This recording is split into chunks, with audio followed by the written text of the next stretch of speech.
तो hello and welcome back to my channel दोस्तों, स्वागत है तुम्हारा मेरे नए वाले वीडियो में। और ये वीडियो एक मोस्ट इंपॉर्टेंट वीडियो होने वाला है लास्ट 2 मंथ्स के लिए। क्यों? क्योंकि एक जर्नी में बताता हूँ अपना। क्योंकि देखो, एएलपी में मैं सक्सेस हुआ, मतलब एग्जाम निकाल लिया, लेकिन जेई में मैं फेल भी हुआ था। तो भाई कहने का मतलब ये है कि सक्सेस स्टोरी अलग होता है, फेलियर का स्टोरी अलग होता है। फेलियर से आप ये समझ सकते हो कि क्या क्या नहीं करना चाहिए। तो सिंपली मेरा जेई का एग्जाम जो सीबीटी 1 था वो निकला हुआ था, सीबीटी 2 खराब हुआ था। क्यों? रीजन एक सिंपल सा बोलूंगा कि लास्ट 2 मंथ्स में मैं जेई के लिए कुछ नहीं पढ़ा था। क्योंकि माइंड में मेरे ये चल रहा था कि यार जो मैं पहले से पढ़ चुका हूँ उसको बार बार पढ़ना मुझे अच्छा नहीं लगता था। इस चक्कर में क्या हुआ कि मैं जब एग्जाम में बैठा, टेस्ट सीरीज वगैरह जो पहले मैं करता था उसमें मैं जो क्वेश्चन धुएं में उड़ा देता था वो क्वेश्चन सामने पड़े होते थे और कंफ्यूज रहता था मैं, ए होगा, बी होगा, सी होगा। क्यों हुआ था ऐसा? मैं गधा तो था नहीं, क्योंकि एएलपी भी निकाल चुका था मैं। ऐसा तो समझ रहे हो कि एएलपी निकाल चुका हूँ, तो आदमी गधा है नहीं। साइको क्लियर किया, सीबीटी 1 सीबीटी 2, जेई का सीबीटी 1 भी क्लियर हुआ। तो लास्ट 2 मंथ्स में मुझे टाइम ही नहीं मिला जेई के लिए। प्रॉब्लम इसमें आगे ये भी बात करेंगे कि लास्ट में एएलपी के लिए ऐसा क्या किया जो मेरा निकला, और जेई के लिए ऐसा क्या नहीं किया जिससे मैं, समझ रहे हो बात? तो आगे बढ़ते हैं कि देखो, जब सीबीटी 3 था, मतलब साइको था मेरा, तब जेई का ऐसे सीबीटी 2 का डेट वेट आया होगा, उस हिसाब से सीबीटी 1 मेरा निकल चुका था। और मेडिकल दे के जब मैं आया तो मेरे पास 12 दिन टाइम बचा हुआ था। उसमें डॉक्यूमेंट वेरिफिकेशन के लिए सिकंदराबाद जाना, विजयवाड़ा जाना, सब इधर उधर घूमने के चक्कर में लास्ट 12 दिन बचा हुआ था मेरे पास जेई के लिए। और उसमें भी मैं पढ़ नहीं रहा था, क्योंकि एक उधर हो गया था और दूसरा क्या था प्रॉब्लम, मुझे लगता था कि अरे यार मेरा टेक्निकल इतना तगड़ा है। क्योंकि मैं एसएससी का भी एग्जाम दिया था, डीएमआरसी का भी एग्जाम दिया था और एनपीसीआईएल का भी एग्जाम दिया था, सब में टेक्निकल में धुआं उड़ा दिया था।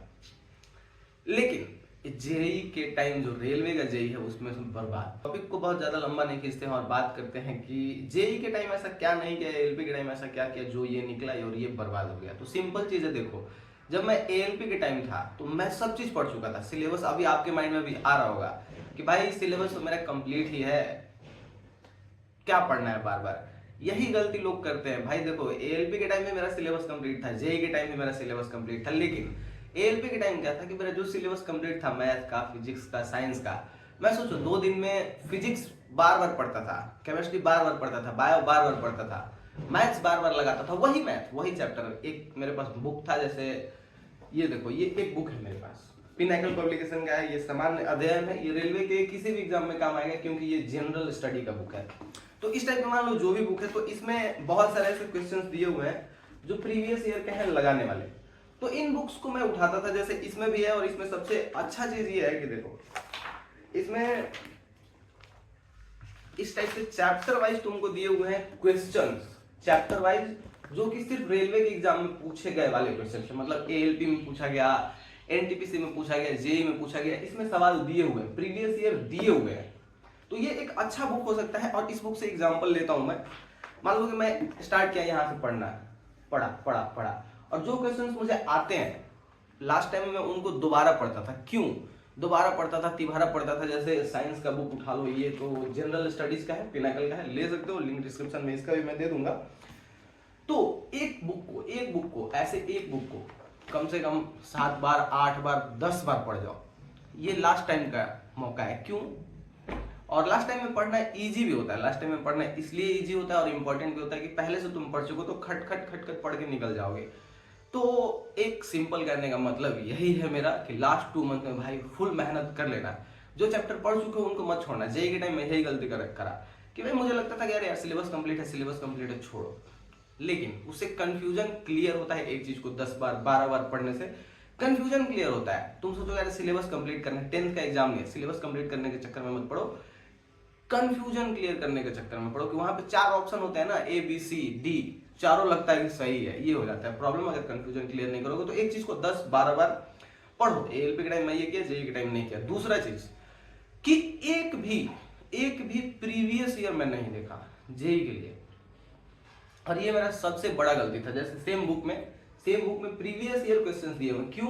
क्योंकि इसमें 7100 क्वेश्चंस दिए हुए हैं और रेलवे के पूछे गए एग्जाम के हैं, पूछे गए ही सिर्फ क्वेश्चंस 7100 दिए हुए। तो बुक काफी अच्छा है, ठीक है, समझ रहे हो?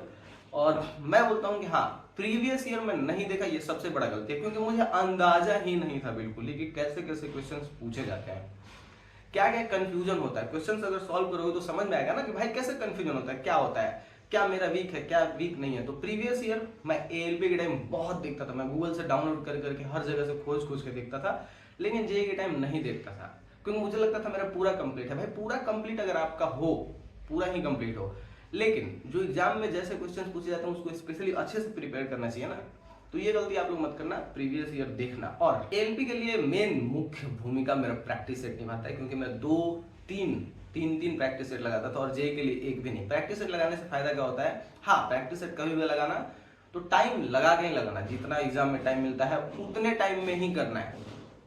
ये नहीं कि 2 घंटे में करना, नहीं। उससे क्या होता है, एग्जाम का माहौल क्रिएट होता है, आपको एग्जाम देने में प्रॉब्लम्स कहाँ से आ रहे हैं आपको ये समझ में आएगा कि अच्छा इस क्वेश्चन को अभी छोड़ दो, ये टाइम वेस्टिंग क्वेश्चन है, इसको बाद में करेंगे। उसको ट्रिक करके आप आगे निकल जाते हो। एग्जाम में भी इसका ऑप्शन रहता है, आप ट्रिक करके आगे निकल सकते हो।